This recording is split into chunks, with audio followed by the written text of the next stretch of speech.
Hi, this is Roger. Thanks for dropping by. You probably think I'm crazy because I'm doing a video in the dark with the little light on and I've got my back to it and I'm casting a shadow. But I want this dispelled because, to be honest, I'm fed up with giving the same answer over and over and over again. I cannot collect rainwater round here. The roofs are absolutely filthy. I would be storing dirty water. And if dirty water is stored for any length of time, it becomes quite contaminated. And it will grow things in it. Nasty things that I don't want in my orchids. So I use RO water, pure water. Rainwater can be quite acidic. I've seen rainwater freshly collected with a pH value around 5.5. If I add my fertiliser to that, that will be 4.5. Sarsons make a good version of that. It's called vinegar. So I don't use rainwater.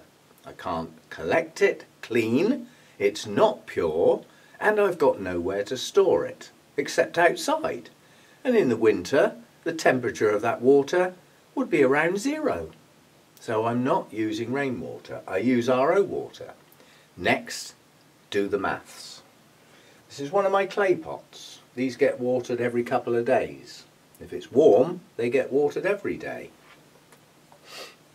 This holds, if it was full, about 1/3 of a litre. I'll show you me watering one of my clay pots. 1, 2,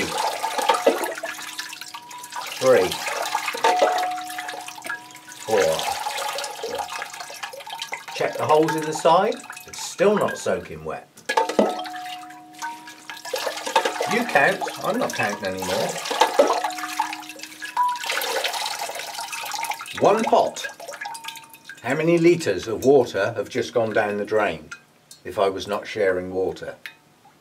Too many. I know parts of the world they'd cut your throat for that amount of water. I'm not wasting that amount of water. I'll do a mount quickly. Because these effectively use the least amount of water. Obviously a clay pot, I need to water that much more heavily than a plastic pot. Plastic pot would be somewhere in between what I've just done and what I'm going to do now. This is a typical mount. It's nowhere near one of my biggest ones, and it's far from one of my small ones. It's about medium. It's relatively freshly mounted, so the moss, you know, is still quite fresh. 1, 2, 3. So now you can do the maths to work out the waste water, and now I'll tell you I've got 200 orchids. Have we got it now? I certainly hope so. I have put this as an answer to a comment probably 150 times. Now I know I get new people in, and not everybody watches every video, but from now on all I need to do is refer people to this video. I am not wasting that amount of water when my RO unit takes all day to create the water that I need for about 10 days worth of watering. I like the way I work. I am not changing it. Now, okay, we've had a bit of fusarium, yeah? I identified the 2 suppliers that gave it to me. I didn't catch it, I was given it.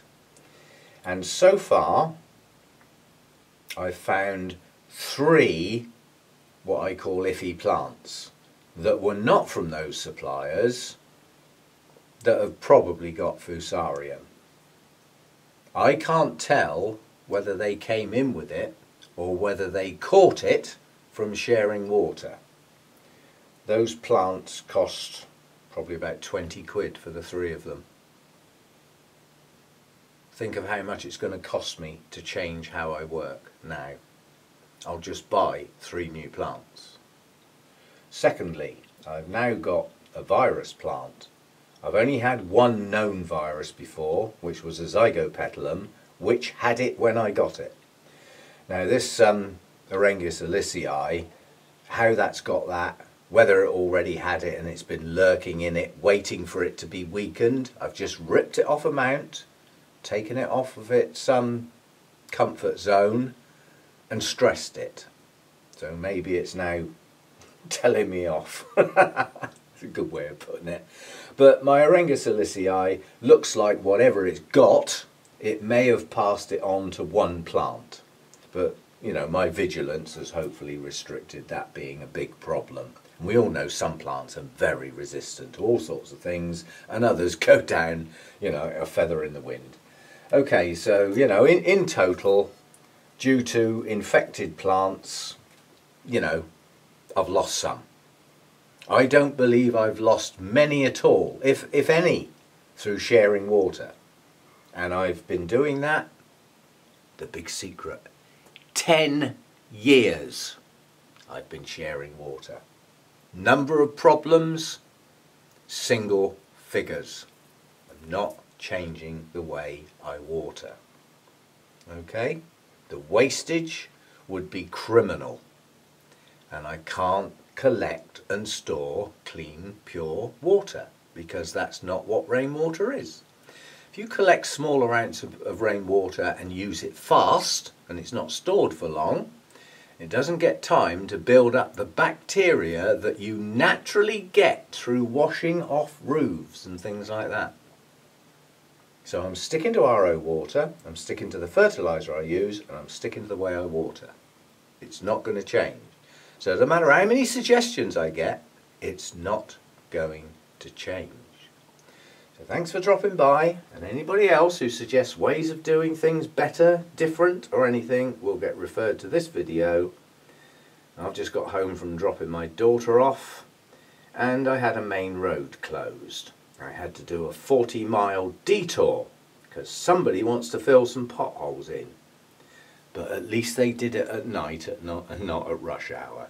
But a little bit of warning might have been nice. I could have gone another way rather than getting caught up in all the diversions, because if I'd known that in advance I could have gone another way, which was not only quicker but, you know, would have saved me a lot of miles. Nonetheless, I've got home late and I want that off my chest. Now it's done. I'm going to start my you know, my sort of May before and after type update things tomorrow. Got some watering to do, so I'll get on with that tomorrow. And do you know, I think I might even do it in alphabetical order. That way the order of the plants that get filmed are in the same order as they are in my notes. And that's going to make it a lot easier when I get to September, October time and try and do the other bits. So that was an idea I had on the way home while stuck in a traffic queue. Things you think about when you're stuck in traffic. I'll see you sometime tomorrow. Bye for now.